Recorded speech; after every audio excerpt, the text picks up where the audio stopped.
Breaking news out of the Donaldson area where two gunmen are on the run after a fast food robbery overnight. Cuthbert Langley's following this story for us. Cuthbert, this must have shaken up those employees. Absolutely, Amy. This is the second time the store has been targeted by robbers. Last month, guys tried to break into the store, did not get away with anything. Unfortunately, though, late last night, the robbers were able to get away with a significant amount of money. But you see behind me here, the store is open for business right now. Several cars pulled up there getting their breakfast this morning. We just got these surveillance pictures in to give you a good look at the suspects involved in all this. The first one, you see one of the suspects with a shotgun in his hands. Police say he used the butt of that shotgun to ram his way into the Sonic.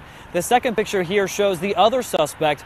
But notice something here. You can't get a good look at his face. That's because he has the bandana covering his face and the hat on as well. That's what's making it difficult for police to figure out exactly who's behind all of this. This is a look at video at the scene around 11:15 last night. That's when this happened. Police say these guys rammed their way into the store and robbed 3 employees who were wrapping up and closing up shop. They got away with a significant amount of money, as I said, and then drove off from the scene in a newer model black Ford F-150 pickup truck. That truck is really the only good description police have for us at this point. So they are still trying to track down these men who were armed. The best news of the morning, though, is that nobody was injured in all of this. We have shared those surveillance photos on my Twitter page, NC5_C Langley. You can head there, retweet those pictures, and try to get these suspects off the streets this morning. We're live along Donaldson Pike. Cuthbert Langley, News Channel 5. All right, Cuthbert, thanks for the update on that. In other news now, one person was rushed to the hospital after shots were fired outside of a shopping center in North Nashville. A manhunt's underway to try to find who was pulling the trigger. Matthew Torres is live for us at the Family Dollar on Dickerson Pike.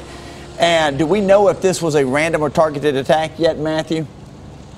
Well, Steve, detectives will actually be speaking with the victim later this morning to find out the relationship between him and the shooter, since this is a drive-by shooting, which makes them believe that this most likely was a targeted move. Now, we are outside Family Dollar Store on Dickerson Pike, where the shooting happened around 11 o'clock last night. But get this, after the victim was shot, he then walked across the street into this parking lot and right in front of this closed-down Kroger, where they met with a deputy working the mobile booking unit. Now, take a look at video from the scene whenever we first got here. As you can see, investigators were scoping out, putting down evidence markers. There was even a bullet that struck the building. What we're told from police this morning is that the gunman was driving in a possibly a black 4-door sedan or a Chrysler 200, drove up to the victim who was with another person and started firing shots at them. Luckily, the victim was only shot in the leg and sustained non-life-threatening injuries.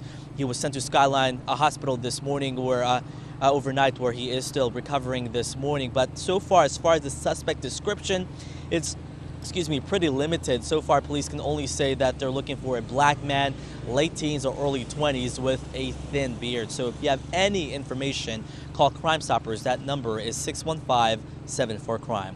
Live in North Nashville, I'm Matthew Torres, News Channel 5. Thank you, Matthew. A standoff that lasted for hours overnight is finally over in North Nashville. Police tell us they were responding to a domestic situation at a home on Malta Drive around 11 last night when a man barricaded himself inside. SWAT was called in, but after 3 hours, we're told the man decided to walk out on his own. His name has not been released. Another standoff with police, this time in Clarksville. It all started when one person was shot and another assaulted at the BP on Wilma Rudolph Boulevard around 6 last night. Officers were able to track the suspected gunman to a home on Old Trenton Road where they barricaded themselves inside. We're told the situation is over, but no word yet if any arrests were made. The shooting victim was taken to the hospital with life-threatening injuries, and the other is expected to be okay. As soon as we get more details, we'll share them with you both on air and online. And Amy, right now the search is on still for a brazen robber in Laverne.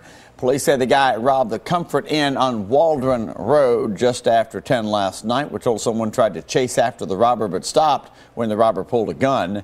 If you have any information on this, contact police. A state cover-up. Well, those are the disturbing allegations surrounding a wrongful death lawsuit of a mentally ill inmate. A new federal court filing accuses the state attorney general's office of falsifying information about the circumstances behind Jason Toll's death and hiding key evidence. He died after officers forced him from his cell at Riverbend Maximum Security Prison back in 2010. A jury ruled officers did nothing wrong, but they never saw a key piece of evidence, a letter written by a corrections officer who witnessed Toll's death. Attorney Arthur Crownover in the AG's office swore to a judge that he didn't recall the letter, but now the officer claims he talked with the attorneys about the letter twice, and they wanted to keep it hidden.